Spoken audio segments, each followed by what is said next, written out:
कौन सी खेती?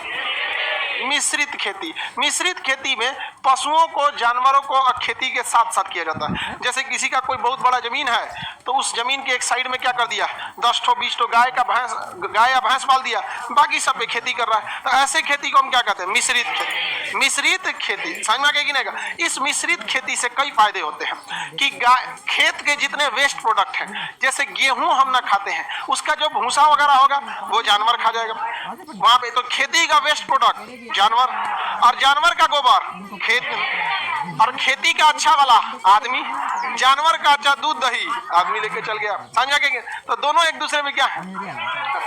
ये मिश्रित खेती होता है, जानवर के साथ साथ पशुपालन। लेकिन इसमें हाई टेक्नोलॉजी की जरूरत पड़ती है। गाय का गोबर डायरेक्ट खेत में डालेंगे तो और खेत को नुकसान कर जाएगा, बीज सड़ जाएगा, वो सड़ा देगा बिया को, और उसमें लग जाएंगे सर दीमक। समझ में आ गया कि नहीं आ गया? और वो उत्पादित कर देगा मीथेन गैस, जिससे कि टेम्परेचर बढ़ जाएगा। गाय का गोबर डायरेक्ट फेंक देंगे तो खत्म हो जाएगा। उसके लिए आपको बेड बनाना पड़ेगा। गाय के गोबर का क्या करना पड़ेगा? बेड बना, जैसे 4 फीट चौड़ा इस टाइप का बेड, और लंबाई में आपको जितना लंबा लेके जाना है लेके चलिए।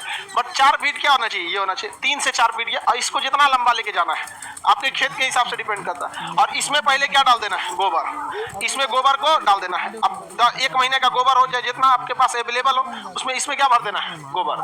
और इस गोबर को छोड़ देना है कम से कम 3-4 दिन तक, पानी डाल डाल के।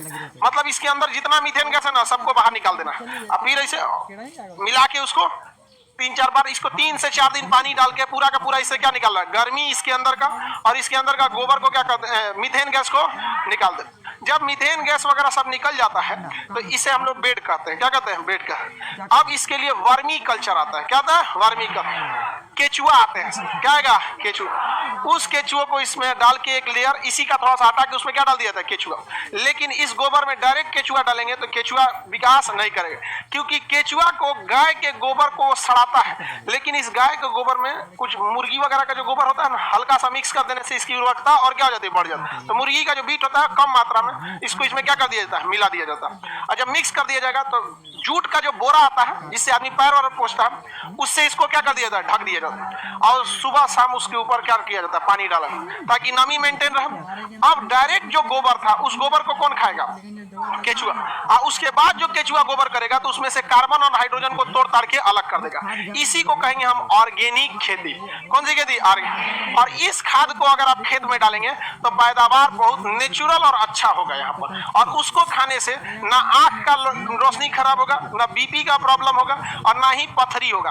आजकल यूरिया पोटाश डाल देते हैं, जड़ उसी को खींच देता है, दे देता है। गेहूं को पिसवा के खा जाते हैं, आप हो जाता है पथरी। समझ में आ गया कि नहीं गया? तो मिश्रित खेती में बहुत फायदा है। तो इसके अब जैसे मान के चलिए यहाँ पे आप डाल दिए इसको सड़ने में कम से कम 1 महीना लगेगा। और गाय तब तक 1 महीना तब ऐसा थोड़ा कि गोबर ना करेगी। तो दूसरा बेड बनाइए। यहाँ पर क्या करिए? दूसरा बेड। और इन दोनों बेड के बीच में कम से कम 3 फीट का गैप, और ये बिल्कुल साफ सुथरा होना चाहिए। और इसमें कोई नमी नहीं होनी चाहिए।